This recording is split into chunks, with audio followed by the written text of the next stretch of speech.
안녕하세요. 비밀정원입니다. 저번 영상에 이어서 100번 쓰기, 상상화, 감사하기에 대해서 조금 더 디테일하게 말씀을 드려볼까 합니다. 제가 저번 영상에서 100번 쓰기에 대해서 두 번째까지 말씀을 드렸는데요. 이어서 세 번째는 여러분들이 100번 쓰기를 쓰다 보면 그 목표에 상당히 몰입해 있으실 겁니다. 그로 인해 그 목표에 대해서 상당히 많은 시간 생각을 하시게 될 겁니다. 여기서 스스로에게 이런 질문을 해보세요. 내가 적고 있는 그 목표에 다가가려면 나는 지금 무엇을 해야 하는가? 어떤 행동을 해야 하는가? 어떻게 해야 그 목표에 다가갈 수 있는가? 이런 질문을 스스로에게 계속 던져봐야 합니다. 처음에는 이런 질문에 대한 대답이 바로 안 나올 수도 있어요. 그런데 계속 생각을 하다 보면 문득 갑자기 떠오르는 생각이 있을 겁니다. 이런 질문은 다른 누군가에게 하는 게 아니라 내 스스로에게 질문을 해보는 겁니다. 그 질문에 내가 어떤 무언가를 해야겠다고 생각이 떠오르실 거예요.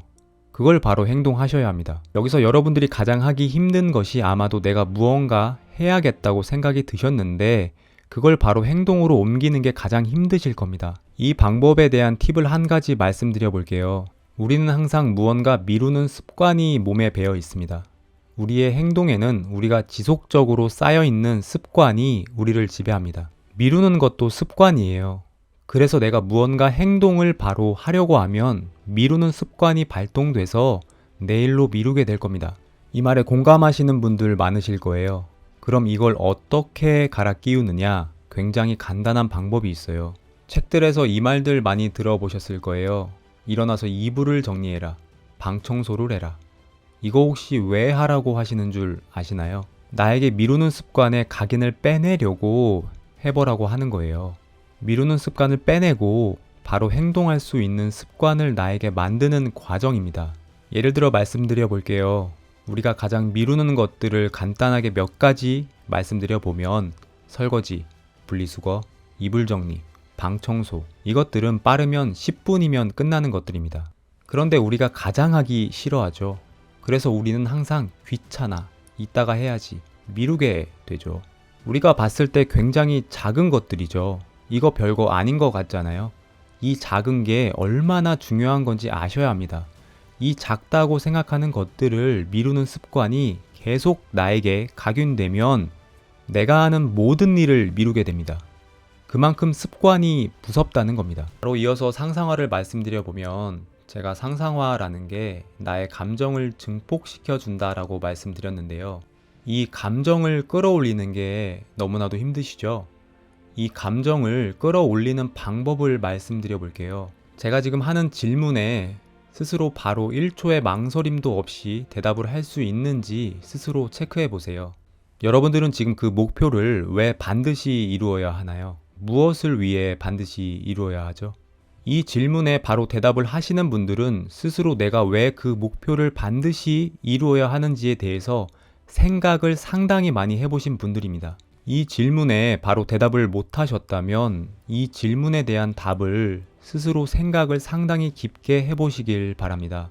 그저 남들이 다들 원하는 거니까 나도 따라서 원하는 건지 아니면 진정으로 내가 반드시 이루고 싶은 것인지를 스스로 체크해 보셔야 합니다.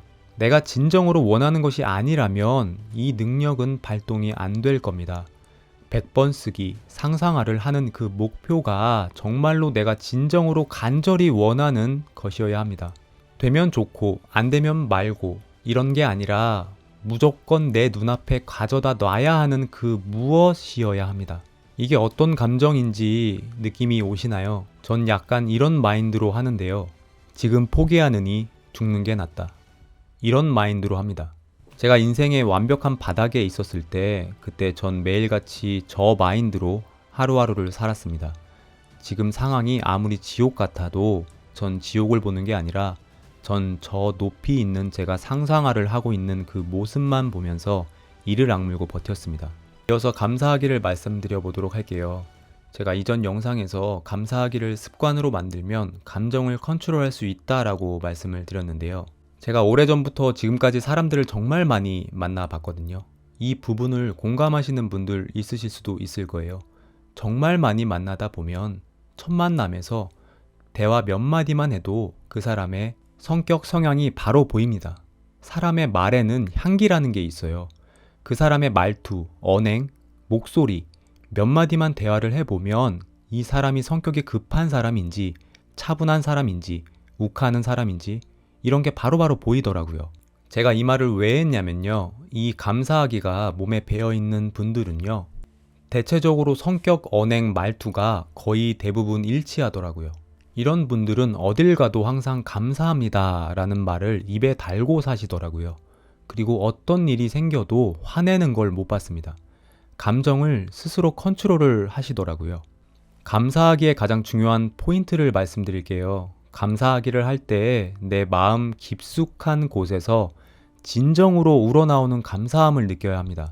그저 가식으로 감사하는 게 아니고요. 가식으로 해도 아무도 모를 것 같잖아요. 그런데 내 스스로가 눈치를 챕니다.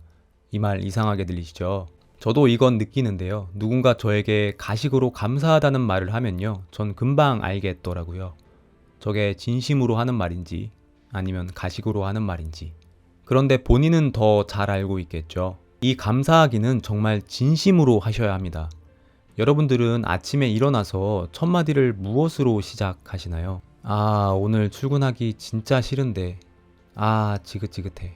이렇게 시작을 하고 계시지는 않나요? 저는 아침에 일어나면 오늘 하루에 진심으로 감사함을 느낍니다. 이거 습관으로 만드시면 일어나는 아침과 매일매일이 완전히 다른 하루가 되실 겁니다. 그리고 감사일기를 적는 겁니다. 이건 5분도 안 걸리실 거예요. 오늘 내가 감사한 일을 종이에 적는 겁니다. 한 문장도 괜찮아요. 이거 매일 해보세요. 별거 아닌 것 같잖아요. 스스로가 어떻게 변해 가시는지 느껴보세요. 마지막으로 한 말씀 드리고 끝내겠습니다. 100번 쓰기, 상상화, 감사하기, 이 모든 건 내가 모든 진심을 담아서 해야 합니다. 그리고 단 1%의 의심도 하시면 안 됩니다. 이거 안 되면 어떡하지? 이거 진짜 되려나? 이런 의심조차도 잠재의식에서 그대로 받아들여서 발동이 안 되게 막을 겁니다.